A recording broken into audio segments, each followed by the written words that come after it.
Local and live, covering Franklin and Washington counties, it's Let's Talk Tristate with Tiny and Katy.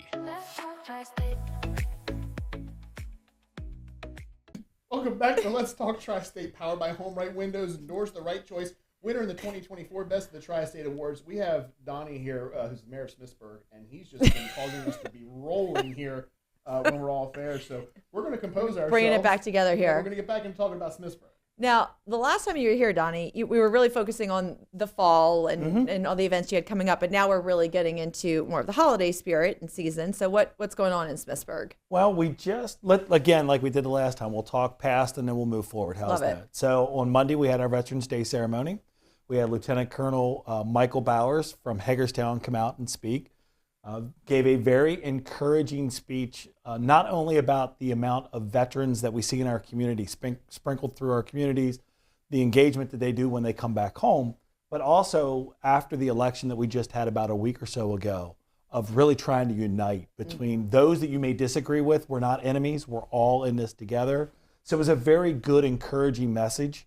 And we were fortunate enough to have like our Smithsburg Middle School band there, so a good young generation was able to hear this speech.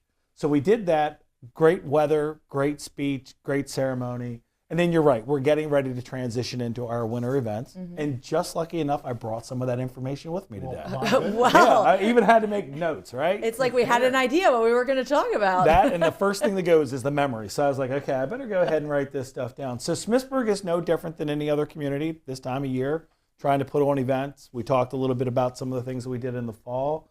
But it's the Christmas holiday season. So, we, just like every other community in the area, have events scheduled. And we hope that it's events that are scheduled for all different generations, from youth to adults. So, the first thing we've got coming up is December the 6th, 6:45 p.m. at Veterans Park. We will do our town Christmas tree lighting. There'll be a proclamation. There'll be a visit from some elves and Santa Claus. It's a really nice party, a nice atmosphere. If anyone's ever been through Washington County at Christmas time between Byron Park and Williamsport, City Park and Hagerstown, we're doing the same concept. We bring in all sorts of different lights, different decorations, really do the park very nicely. So we want people to be able to drive through the entirety of Washington County and be able to do almost like a Christmas light trail. And they do all of the different areas do it on the same night, on the 6th? It'll mix a little bit. And what's great is there's even some residents throughout the area. If you've ever come down Smithsburg, Leitersburg Pike, there's a farm on Clopper, off of Clopper, that does this tremendous display. Over in Boonesboro, right across from the high school, there's another resident that does a huge display for Christmas. So there isn't really an organized, like, hey, we're going to do it on this day. But it does. It gives a nice feel that anyone driving through Washington County can start at one end of the county, work their way all the way to the other end of the county, and just have that full festive look. What used to be when we were growing up, I'm sure you had this as well, it was a big thing to pile in the car and just go drive around and look at Christmas lights. It was. And I don't know, it seemed like there for a while, the number of just regular citizens who were decorating their homes had dwindled, and I don't know if it was a matter of the economy, it's just cost, but now it seems like that's ramped back up, which is great, because during COVID, that was one of the things you could do, is you could go out and drive and look at Christmas lights. And to your point is, before you get in between all the big shows like Smithsburg's big thing, Williamsport, you talked about Byron Memorial Park, and then you have, of course, you can throw in Waynesboro, Greencastle, and the surrounding area. But the in-between, there's more along those stretches of people just decorating their homes. So I do believe that more than ever before, Christmas lights are back. Big time. I'm going to contribute it to Christmas Vacation. I think everybody wants to be Clark Griswold. I think everyone wants to do the next display bigger than falling off the roof, sure. Exactly. And as a ladder safety training guy, we want you to be safe when you're out there putting your lights up. Can I piggyback on this conversation? Because I remember I grew up in Reading, Pennsylvania area, and we would do the same thing. We would go and see those really large displays like Clark Griswold, but I remember we would always bring cash because they would ask for donations for their electric bill. Yes. And do they do that around here as well? The place that you were talking about on Clopper Road? Yes. I don't know if they still do, but they had a little donation. Donation Yeah, box, it gets yeah. expensive. But they also sure. had kind of like, almost like a petting zoo. Yeah, for a some while. of them do. Cool. Yeah, so they'll have a petting zoo. There's other ones that I know, like in the Pond Bank, PA area. There's a resident there that does it. Yeah.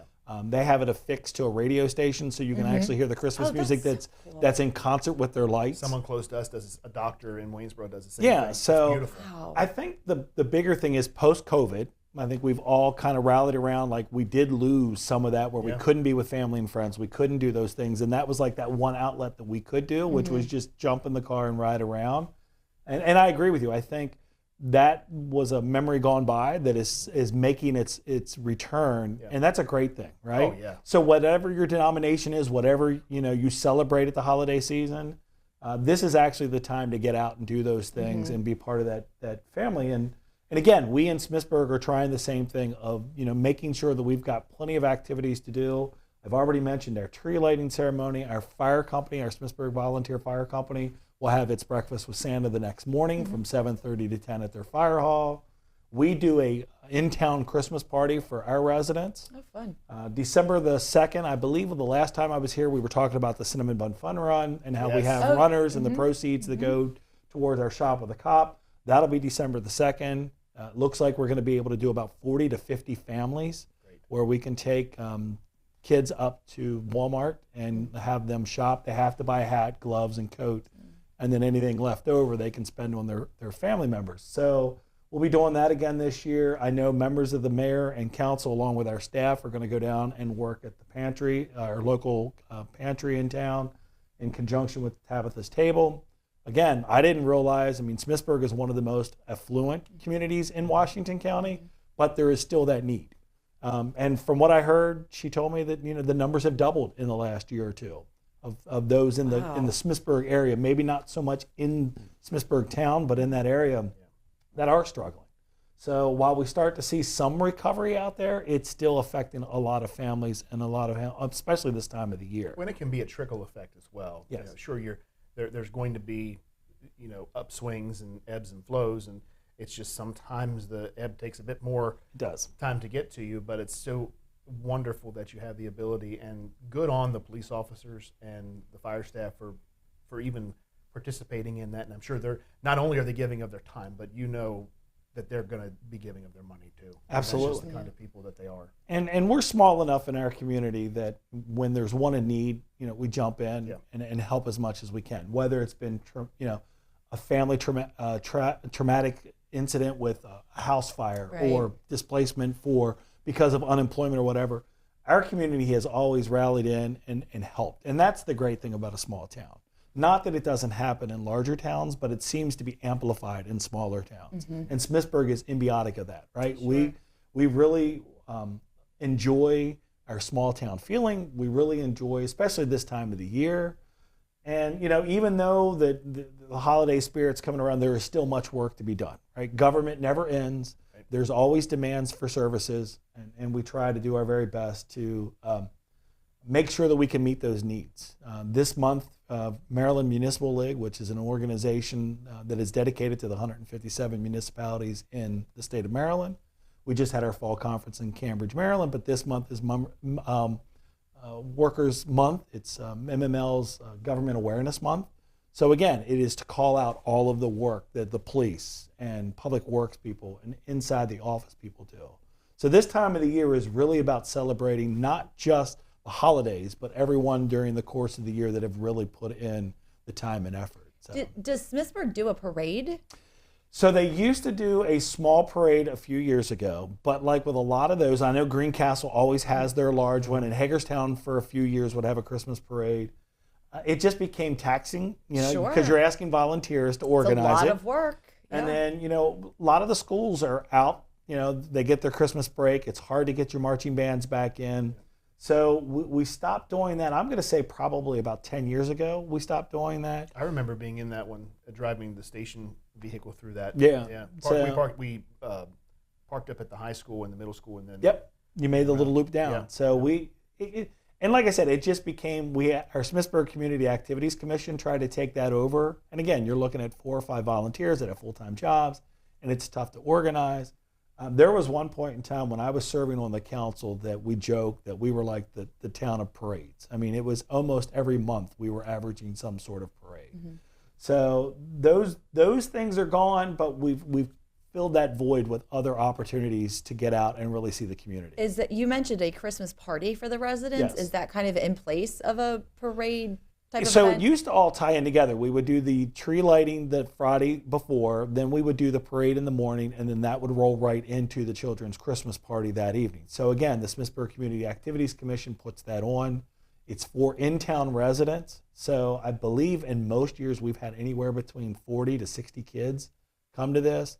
It's held at the second level of Town Hall in our old council chambers. And there's the DJ playing, there's food. It's Fun. They have a food truck come in and do the food. Again, you can get photos with Santa. They really do a nice job, a spectacular cool. job of putting it together. Who qualifies? Can anyone come to that with children? As long as they're within Residents. Smithsburg, Right. yeah. Right. So, there is no qualification for it. It's just we encourage as many families to come as they can. Okay. Yeah. Very good. It sounds like you guys have a firm grasp on all things holidays and Christmas. We wanted to wrap up here with the last few minutes that we have, Donnie. We were reporting, you brought it to our attention. You were our very first interview here on Let's Talk Tri-State a little over a month ago. And then throughout several of our newscasts, we the were water reporting infrastructure. on your infrastructure grant that you just had, and it's getting ready to start taking effect, putting it to work. Is that correct? Well, it is. So we talked the last time, and it's funny that you wrote that because I actually put that in my notes just as kind of a caveat to the end of the interview. But yes, so Smithsburg has been very active in the last year and a half. I became the actual elected mayor in 2022. And one of the priorities was infrastructure. I think we talked a little bit about that's the unseen thing that everybody wants their water and toilets to work, but it's not really the glamorous. sexy project. That's what we called it. Yeah. It was not the sexy part. It's not the Yes. sexy projects, right? But you're correct. So in 2022 to 2023, as part of the American Rescue Plan, the ARPA, Biden administration ARPA plan, we received about $2.1 million in federal funds to fix some of these projects. There were certain caveats that you could do.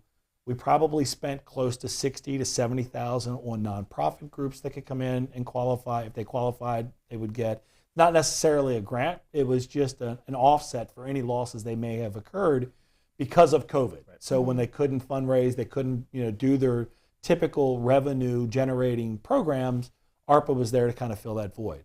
The bulk of the money that we got, we have put into infrastructure. So we did roughly about $1.2 million in meter replacements, some sewer and repairs. We are currently in the process of about another $700,000 in obligations to our engineer for other projects that we're working on, which will continue water improvement. I think I've mentioned the last time, and if I didn't, we had one subdivision that was having pressure issues for about 30 years. So it only took us 30 years to get it done, but it's done. So we literally just closed that loop. It was basically an 8-inch line was running into a 6-inch line, which again is going to stem some of your pressure in that region. We clear that off, put a lateral in. Now we've got full pressure in that community, which then has a residual effect throughout the entire town. I don't even think about things like that. No, it sounds Most like a people very don't. pressurized situation. Yeah, you do until you go to take a shower, and then there's there's no pressure. Right. But no, those are the programs that, again, aren't the sexy ones or the ones that aren't talked about.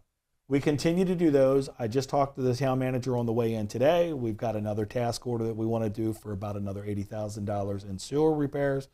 We talked the last time about that infiltration water that gets into your sewer system. Well, we've got a lot of creeks that run through, or streams that run through, some of our main thoroughfare in town. Maybe in this part it's creek.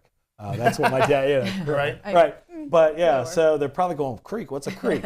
But we have some of those that actually flow under the road that are, up against our sewer infrastructure. So we want to go through, line those, make sure they're enclosed so that we're not getting that infiltration water in, which ultimately, if we have to pay for water that's being processed that isn't actually sewage, that's costing our customers and our residents money that we don't need to spend frivolously. So no, we've got those. We just had our audit done. The town is in great financial shape. We were able to put a $500,000 surplus in the bank. So we'll be able to spend that next year on some other programs, but we continue to keep moving forward. And again, even though it may not be the glamorous things, those are the things that for the next 100 years will make sure that Smithsburg is solvent and we don't have to worry about these issues in the future. Sounds like good things are happening in Smithsburg. They Donnie. are. Thank you so much for sharing all of that with us, and hopefully Appreciate we'll it. see you around the Yep, holidays. thank you. Yeah, Appreciate of it. course.